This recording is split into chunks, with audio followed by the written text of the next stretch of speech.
Before the Red Sea parted, before the tablets were carved, there were scenes too bold, too raw, and too revealing for 1956 audiences.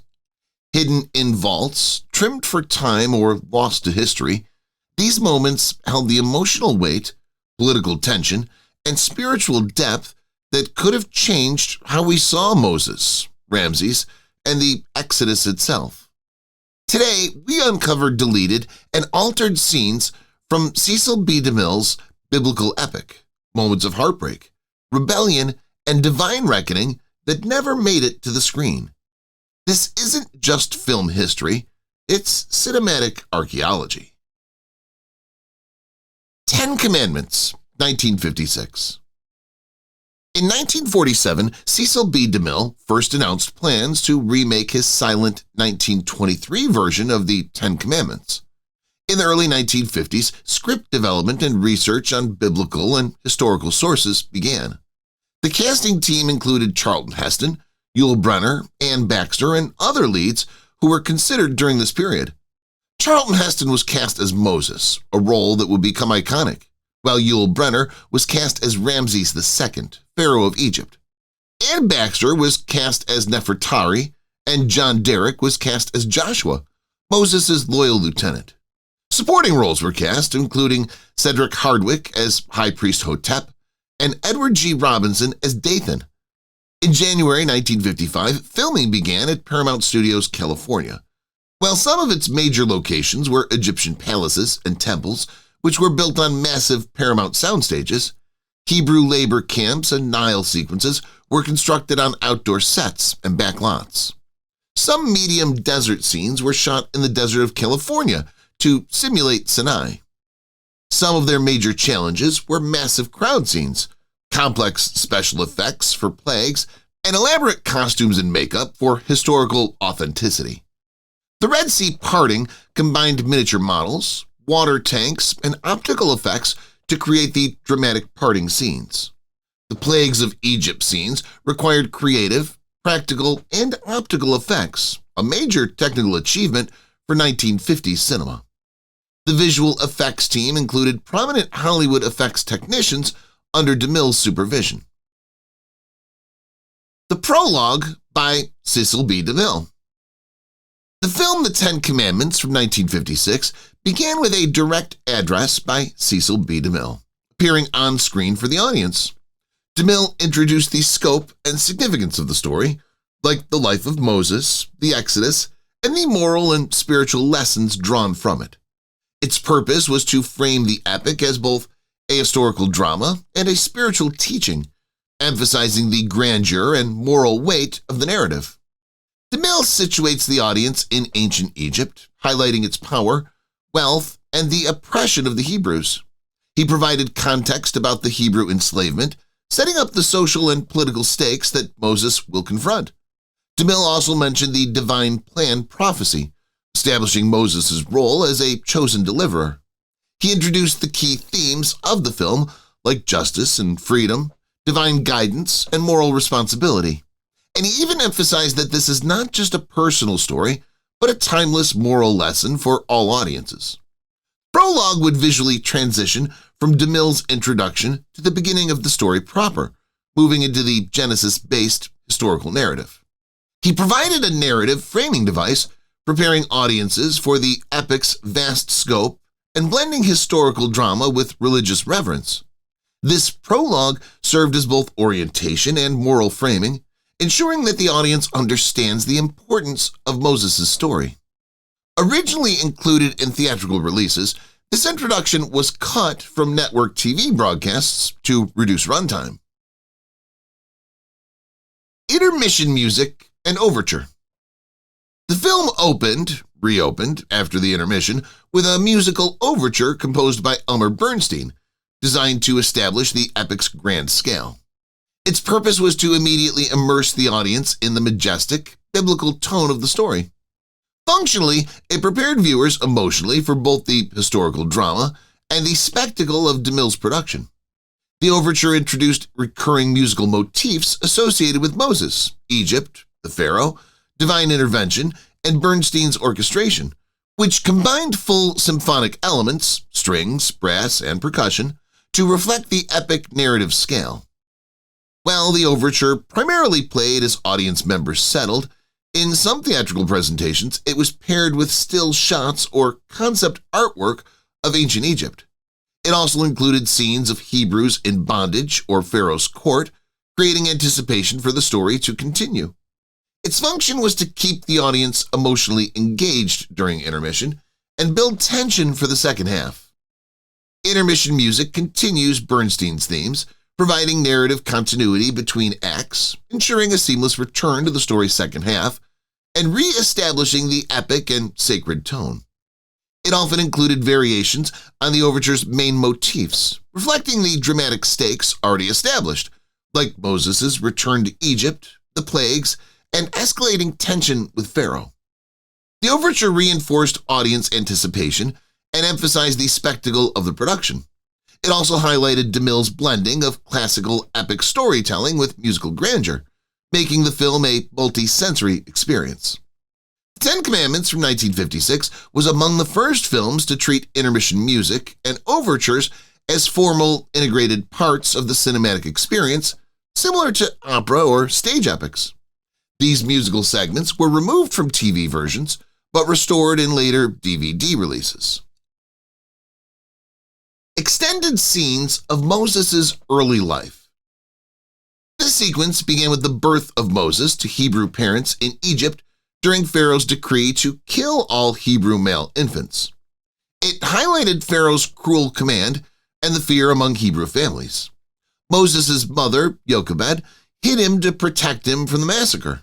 Its dramatic purpose was to establish the stakes and the oppression of the Hebrews, emphasizing the theme of divine providence. Jochebed placed baby Moses in a basket on the Nile, a pivotal, iconic moment.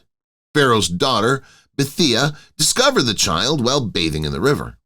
The scene underscores the providential nature of Moses' survival and early hints of Moses' dual identity as both Hebrew and Egyptian royalty.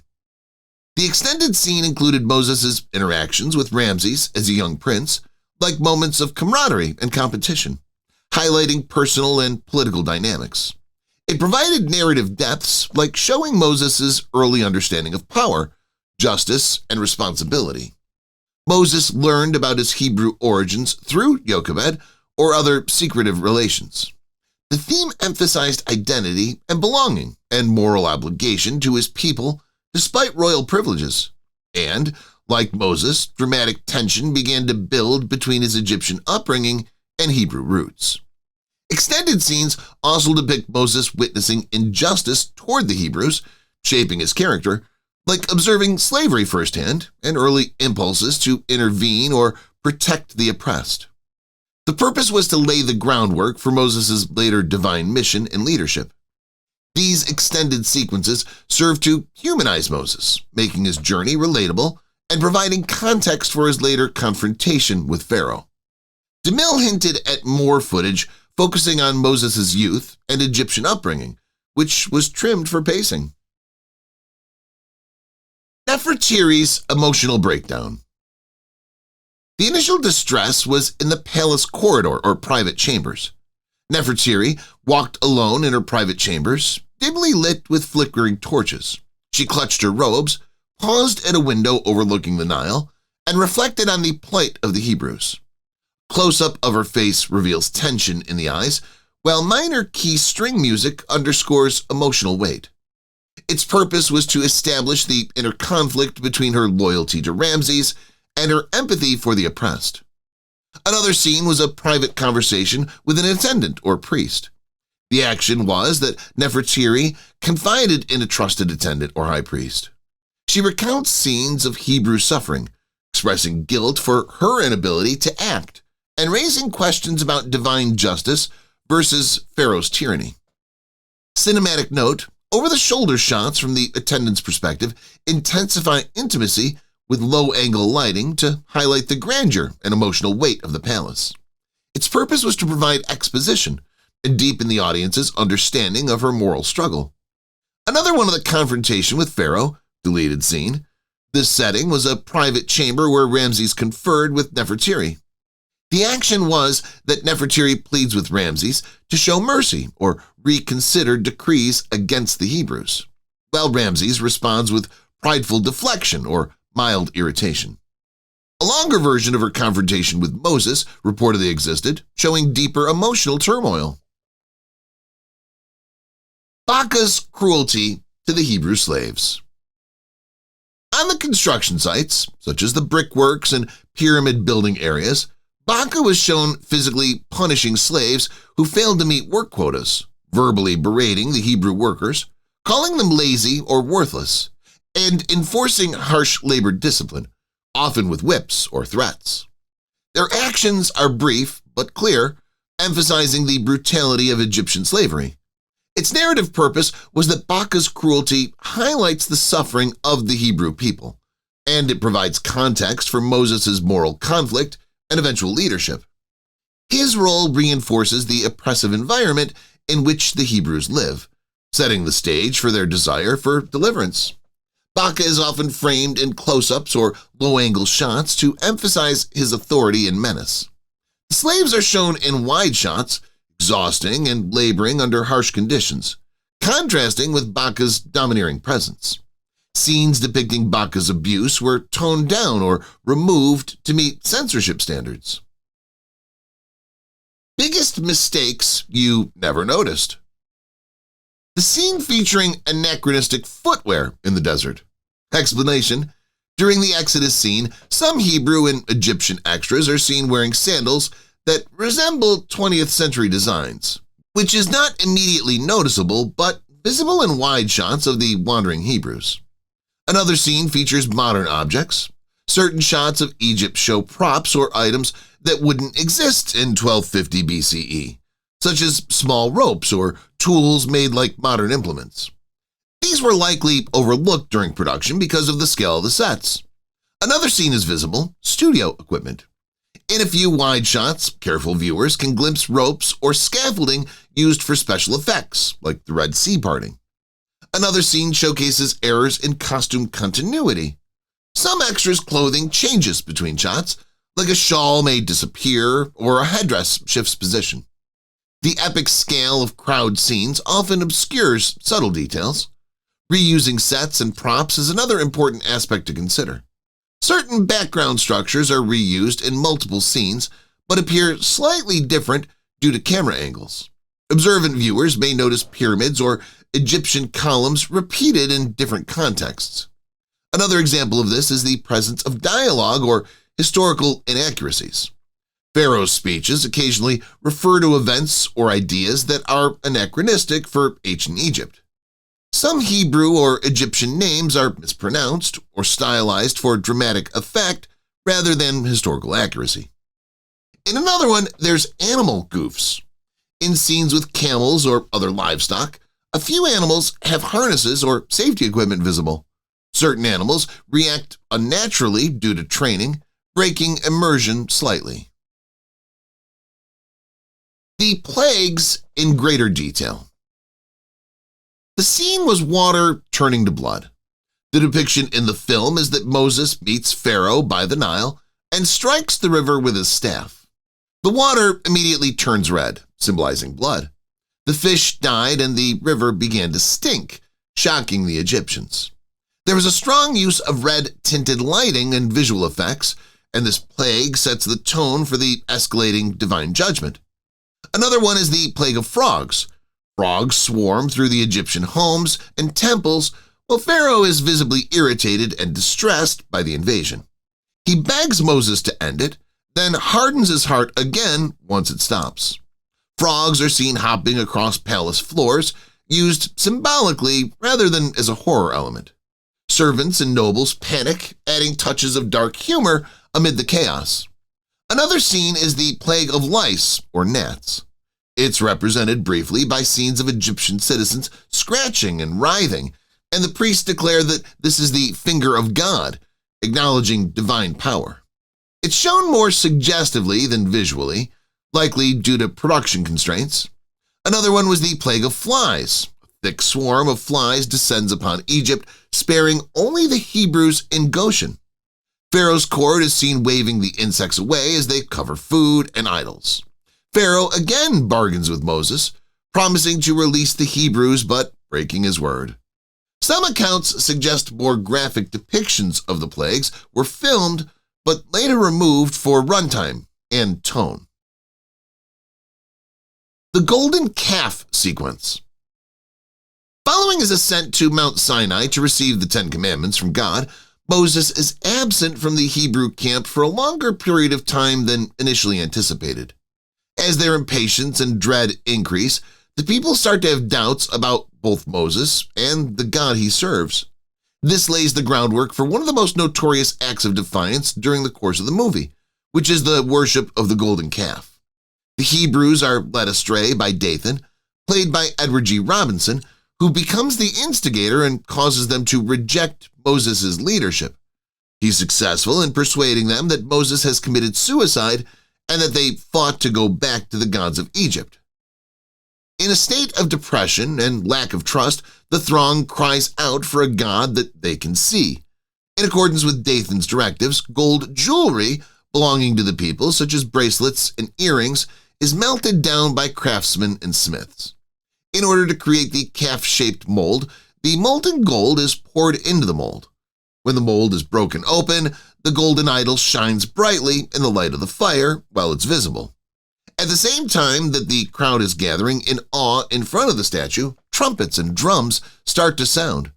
According to reports, a lengthier and more intense version of this scene was shot, displaying additional scenes of depravity and chaos. However, this version was eventually erased.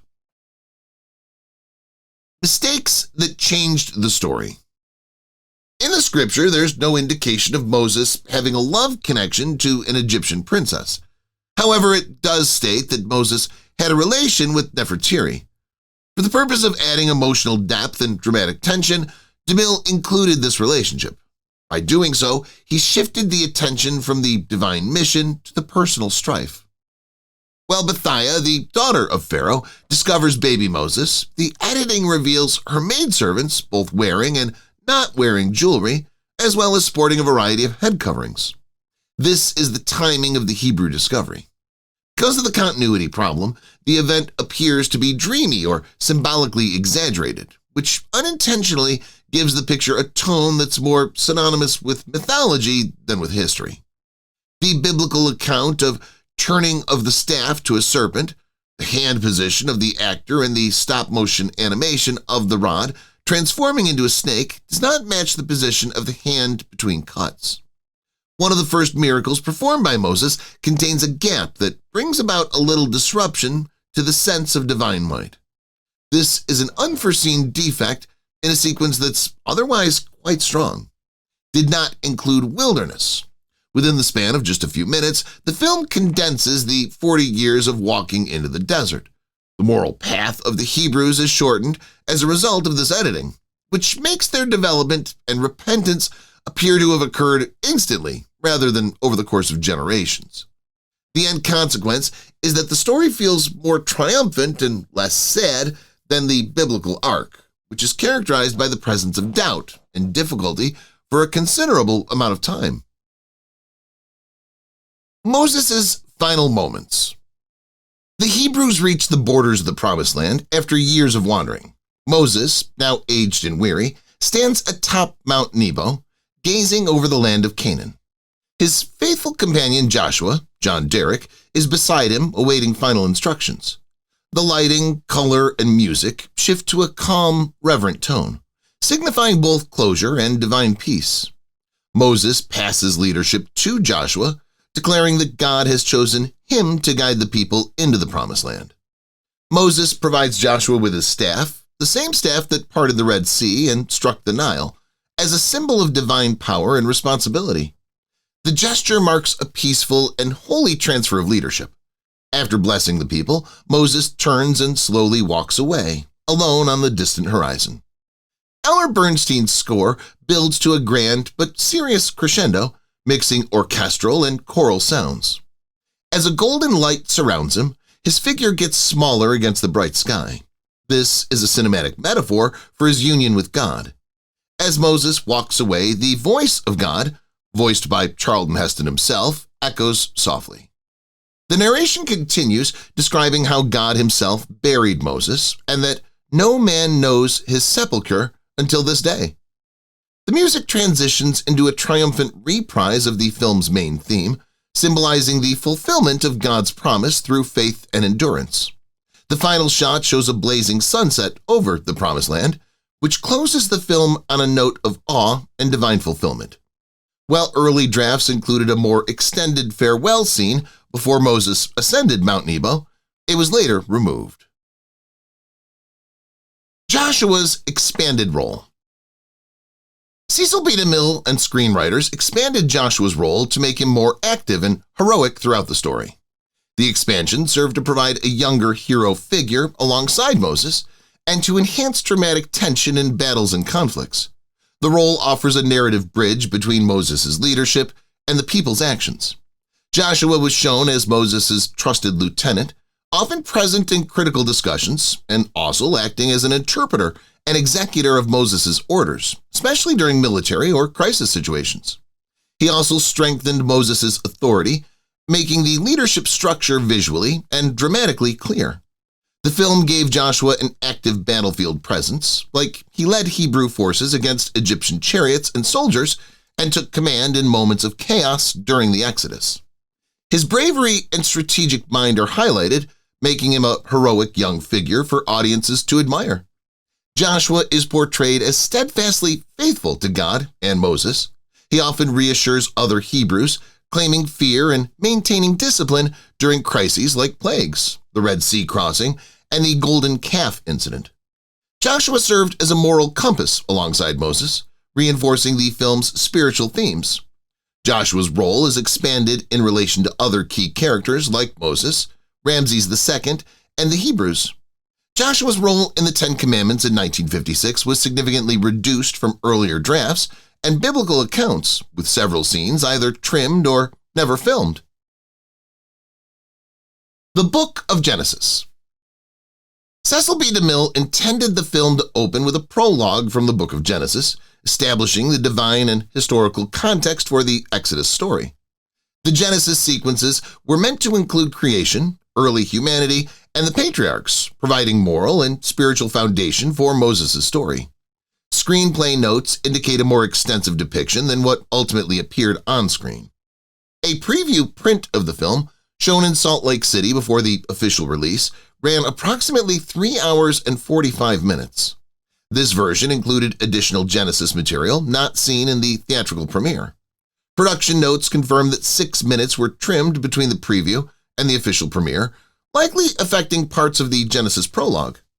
The final theatrical cut featured a shortened Genesis montage, including key moments such as the creation of the world, Adam and Eve and the fall, Noah and the flood, and Abraham and the covenant. Many of the longer or more detailed sequences from the original script were either cut or never filmed, streamlining the prologue to focus on Moses' story. Subsequent television broadcasts often removed the Genesis prologue entirely. The overture and intermission music were also omitted in TV versions, further reducing the context provided by Genesis. These alterations have contributed to the perception that large portions of the opening Genesis material are lost or deleted. Moses' education in Egypt. Early scripts and production notes suggest that Moses' training in the Egyptian court was originally intended to be shown in more detail. Planned scenes reportedly included formal lessons in reading, writing, and Egyptian hieroglyphics, while mathematics, astronomy, and administration classes, along with military exercises, including chariot training and swordplay demonstrations. These sequences were trimmed in the final theatrical cut to focus on dramatic tension between Moses and Ramses, reducing exposition about his schooling. Some drafts called for scenes showing Moses interacting with Egyptian priests, scholars, and nobles, learning statecraft and religion. These sequences would have highlighted the contrast between Egyptian paganism and the Hebrew God, reinforcing Moses' moral and spiritual conflict. Most of these scenes were either cut or heavily shortened, leaving only brief glimpses of Moses in courtly life. Original scripts reportedly included additional moments showing Moses' awareness of Hebrew suffering while being educated, witnessing slaves being mistreated during palace visits, and private conversations with his adoptive family expressing ethical dilemmas. In the final cut, these moments were consolidated or implied rather than fully dramatized. Some later TV versions further cut palace sequences, especially the Overture-style montage of Moses' early education, making the transition from prince to Hebrew leader less visually detailed. The overall effect of these cuts was to compress Moses' formative experiences, focusing more on his adult decisions and confrontations with Pharaoh. Nefretiri's childhood flashback. Early screenplay drafts and production notes suggest that Cecil B. DeMille may have envisioned additional sequences providing more background on Nefretiri, potentially including her youth or early experiences in the palace. These sequences were likely intended to deepen her character, showing formative experiences that shaped her personality and relationships, particularly with Moses and Pharaoh Ramses II. Early planning documents indicate extra exposition scenes involving her personal life and private moments. Some rough cuts and early previews indicate that certain scenes featuring Nefretiri in privacy settings, such as interactions with servants or moments of reflection, were filmed or partially filmed. Observers of these cuts have noted bumpy edits in sequences with Nefretiri, suggesting that material was either trimmed or removed during editing. These edits hint at the possibility that additional background sequences, potentially including early life scenes, were planned or partially executed but did not make the final cut. In the released version, Nefretiri's story focuses entirely on her adult role as Queen of Egypt, wife of Pharaoh Ramses II, and rival and love interest of Moses. Any potential childhood sequences or extended backstory were either never filmed or edited out, leaving viewers with minimal context for her early life. Later television broadcasts occasionally trimmed palace sequences or minor interactions, further reducing the already minimal depiction of Nefretiri's personal or formative experiences. These cuts reinforce the perception that any backstory material, including possible childhood flashbacks, is lost or non-existent in accessible versions of the film. The Burning Bush Dialogue. In the final film, the voice of God emanating from the bush is actually the same actor as Moses, Charlton Heston, albeit slowed and deepened in post-production. This differs from earlier conceptions of traditional expectations where God might speak via an angelic messenger or a distinct voice. The effect creates a more theatrical and unified voice, emphasizing Moses' identity and mission. According to comparative commentary, the film omits any mention of Aaron being with Moses during the bush encounter. This change focuses the dramatic moment on Moses and his direct commission, simplifying the narrative for cinematic purposes. In the biblical account, Moses raises several objections and argues about his speaking ability. The film reduces or eliminates many of these objections. For example, in the film, Moses asks, "Why do you not hear the cries of their children in bondage in Egypt?" But fewer lines of self-doubt or hesitation are shown. This makes Moses' transformation quicker and more decisive, fitting the epic film structure. The film's depiction of the burning bush is stylized rather than simply a bush literally on fire. The sequence shows a glowing, rippling light effect around the bush. According to production notes, DeMille wanted to depict burning but not consumed, and the bush effect was created via special photographic techniques. In the film, Moses discovers the bush soon after his exile and shepherd life. The sequence is relatively short and moves quickly into his commissioning and return to Egypt. Comparative commentary notes that the film modifies the approach to the mountain, Mount Sinai, and the circumstances leading to the encounter. Moses learns of the mountain of God ahead of the discovery. These structural changes are after the pacing and narrative emphasis of the scene. The Hebrew journeys through the desert.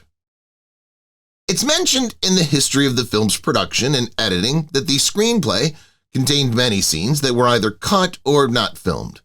This is a reference to a longer prologue and possibly prolonged segments. Although they're not precisely labeled as a journey in the desert, this is one of the cuts that's been highlighted. It appears that the desert journey element of the narrative has been reduced for the purpose of pacing. While the voiceover description of Moses' desert crossing is extremely poetic and vast. The desert journey portion of the narrative is long in the final film: wandering, tent scenes, Sinai approach. The Hebrews' journey through the desert is depicted in the version that's been made public in broad strokes, including wandering, camping, the journey leading up to Sinai, and the crossing of the Red Sea. Because the journey is handled so quickly, reviewers deduce that some sequences, including extensive travel, encampment, or intermediate scenes, may have been planned or shot, but they were cut in order to maintain the show's flow. In the film site synopsis, for instance, it said that the Hebrews crossed the wilderness and camped at the base of Mount Sinai. Meanwhile, during Moses' absences, this statement gives the impression that there may have been other sequences of life in the wilderness that were shortened. The Unseen Miracles. The screenplay for the Ten Commandments included many scenes that were either cut or not filmed. Among the major miraculous sequences, plagues, parting of the Red Sea, the Pillar of Fire, the Tablets of Law, the planning notes suggest large-scale coverage, although some of that may have been trimmed for pace or budget.